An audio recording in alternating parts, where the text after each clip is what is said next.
Just have everything recorded, edited, and sort of stored away, because it will just save you a lot of headache from arriving on the day and then deciding on the day on the exact content that you want to do. Man, the amount of stress and headache you just be giving yourself is like on another level. Seriously. Procrastinating is when you know you need to do something and you're intentionally or subconsciously avoiding doing the task, maybe because you're scared, you're lazy, you don't just feel like it. That is different from setting time aside for yourself to actually relax and recharge.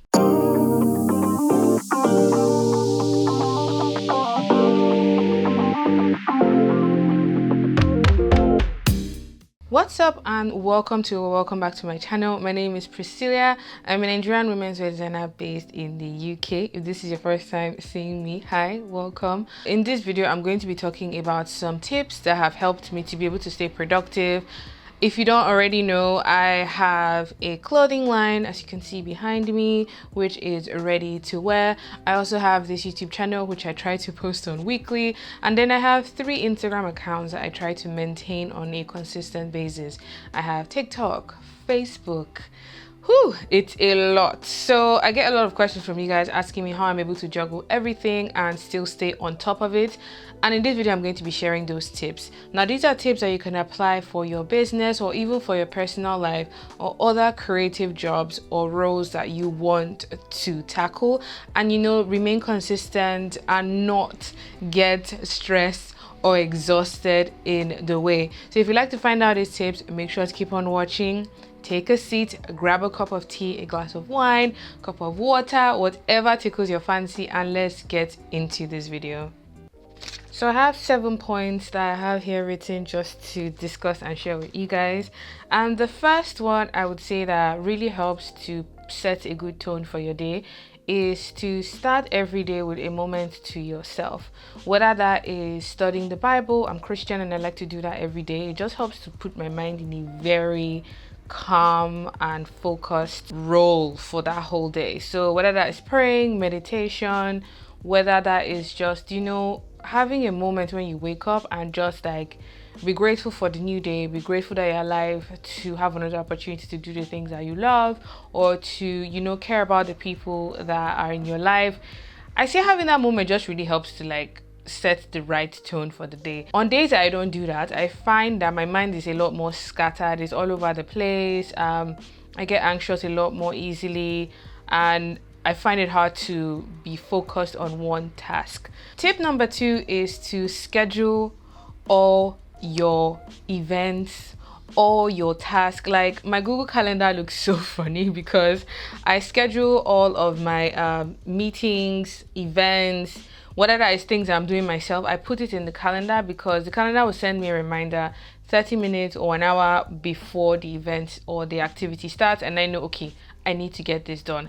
I've actually had moments that I forgot I had events because I didn't put them in the calendar, and then the event passed, and then I got a message from the organizer like, oh, by the way, like you didn't turn up, and I'm like, oh wow, sorry, I forgot. It wasn't my intention, but that has actually happened. So schedule all your events. Google Calendar is amazing. I know there are other like scheduling apps and like calendar apps free on the App Store, whether you're using iPhone, Android, whatever.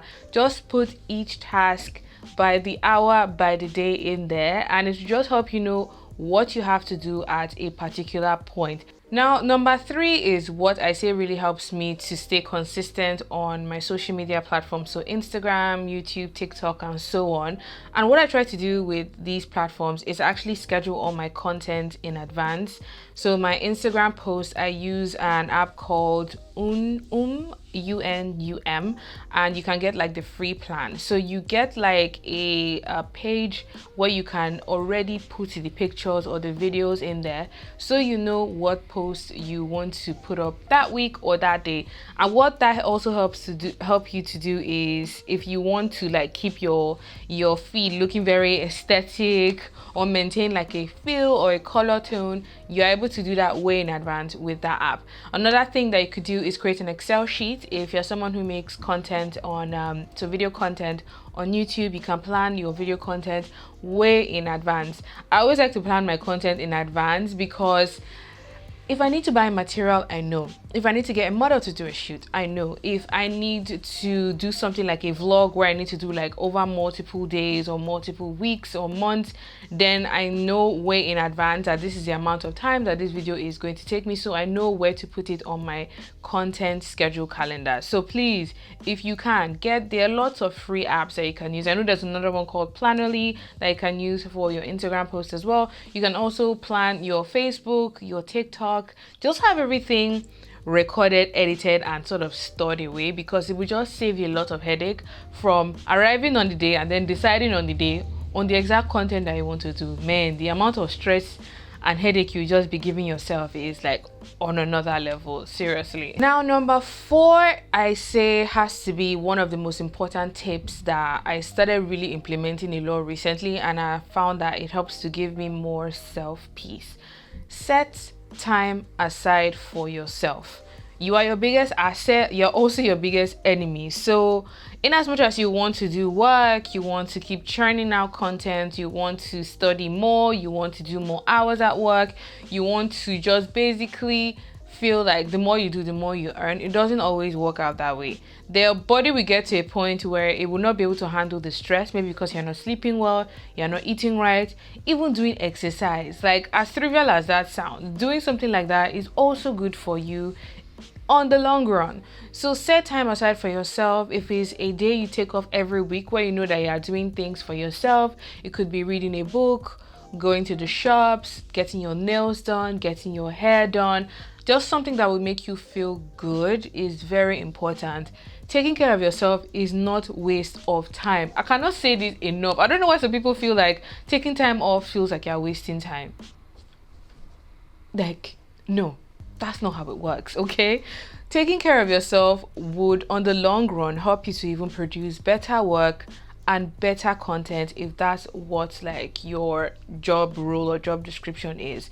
Because when you step away from the work, when you step away from the screen, when you step away from everything that is, tasking you, stressing you, and actually take out some time for yourself, it helps to realign you mentally and psychologically, in the sense that you are important, you are taking a break, you are refreshing yourself. So when you come back, I promise you, you will produce even better work. Just try it. Try it and let me know. Try it and let me know in the comment section down below whether taking that time off was good or bad for you. Now, I'm not saying procrastinating, because that one is different. Procrastinating is when you know you need to do something and you're intentionally or subconsciously avoiding doing the task, maybe because you're scared, you're lazy, you don't just feel like it. That is different from setting time aside for yourself to actually relax and recharge. Number 5 is to create a vision board. Now, this can be a physical or digital vision board. I like to do this at the end or at the beginning of every year. It's not a must you actually physically do the board and hang the board in your studio or in your room, but I have found that what my vision board does for me is, as the year progresses, when I look at that board, I'm either reminded of things that I want to achieve, or I'm actually reminded of the things and the goals I've already achieved without even realizing it. Because what we often do is we work, and we don't even take out a moment to say, like, well done, you've done XYZ, well done. Take a moment, give yourself a tap on the back. I've realized our generation, we don't know how to do that thing.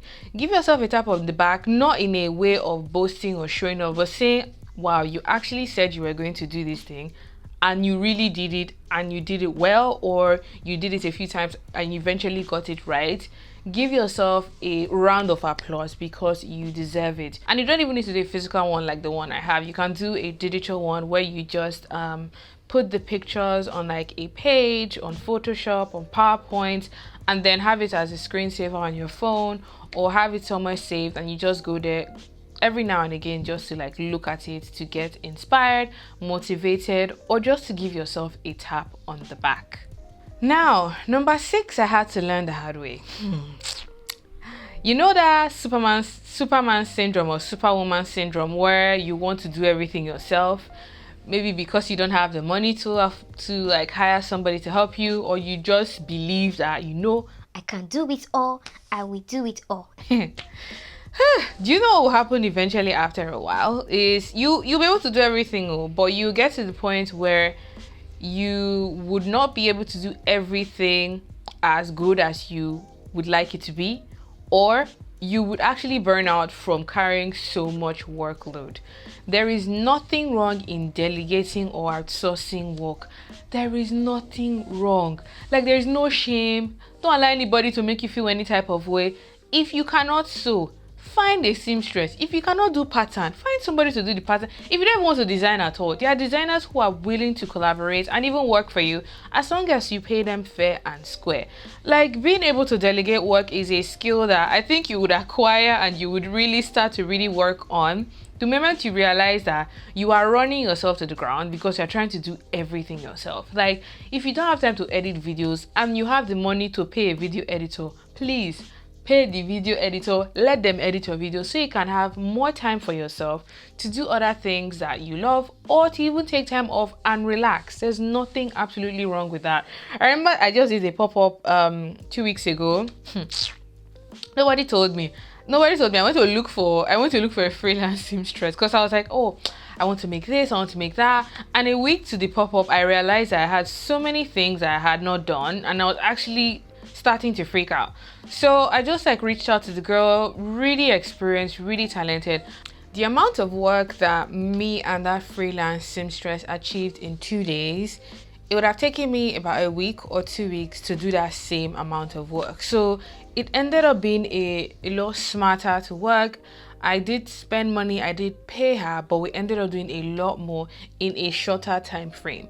So there's no shame, nothing wrong. Outsource and delegate out work if you are extremely busy, if you know you would rather have someone do it a lot better because you are not quite as good yet.